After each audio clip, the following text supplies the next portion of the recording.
You are listening to Words with a Mad Coach. I am Mad Coach. I am Mad Coach. I am.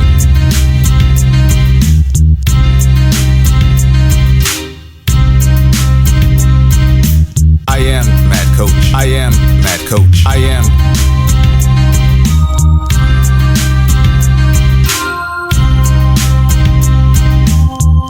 You are listening to Words with a Mad Coach. What's up, Mad World? Coach Sess here. Hey, I have expressed to you that sometimes I get great questions, great ideas sent to me via inbox. And this one got me thinking about, how do I separate pattern work from flow work and flow work from flow state?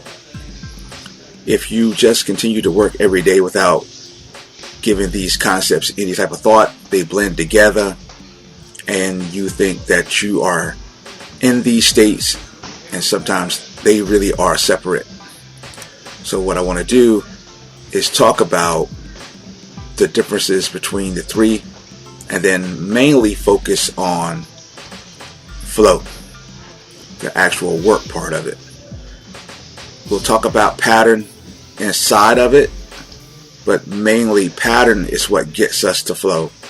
Meaning the first thing you have to do with pattern work when it comes to martial arts is learn. That's the state you're in. You're learning. You learn the jab, the cross, the takedown, the kick, the choke, whatever it is. You're learning a specific sequence of movements. And then eventually you begin to put together several sequence of movements via many different tools. And then you start to understand how they transition together, the integration, and through enough training and enough time, you begin to flow from one task to another. And when you're able to flow inside of that task to a level of unconsciousness, that's when you've hit flow state. But the reason we want to separate these things is because you can go into flow state doing shadow boxing, but it's not necessarily flow. You can hit flow state writing a letter on a computer. Okay?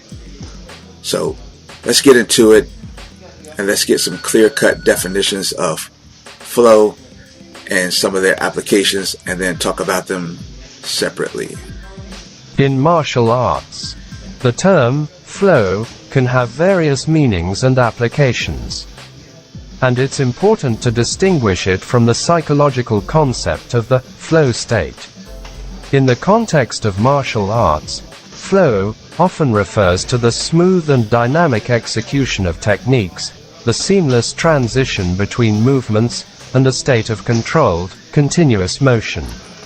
Okay, so I want to be clear that using my example of shadow boxing, if you are shadow boxing and someone from the outside is watching you, they could make the mistake of saying, man, that guy's flowing.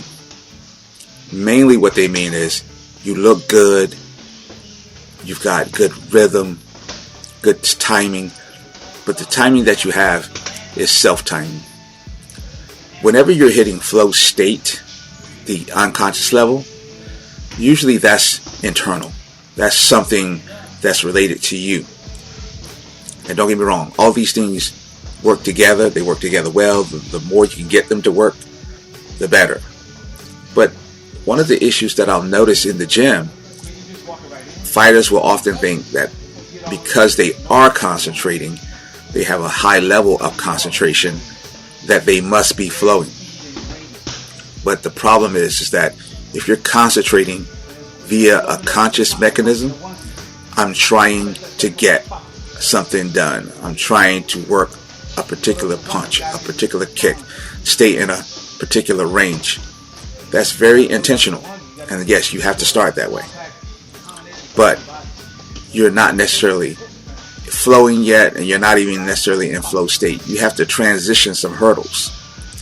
And so when you're flowing, it's better recognized when you're doing something with a training partner, whether that be sparring, kicking pads, even if you're performing the same exercises and you're just trying to motivate one another.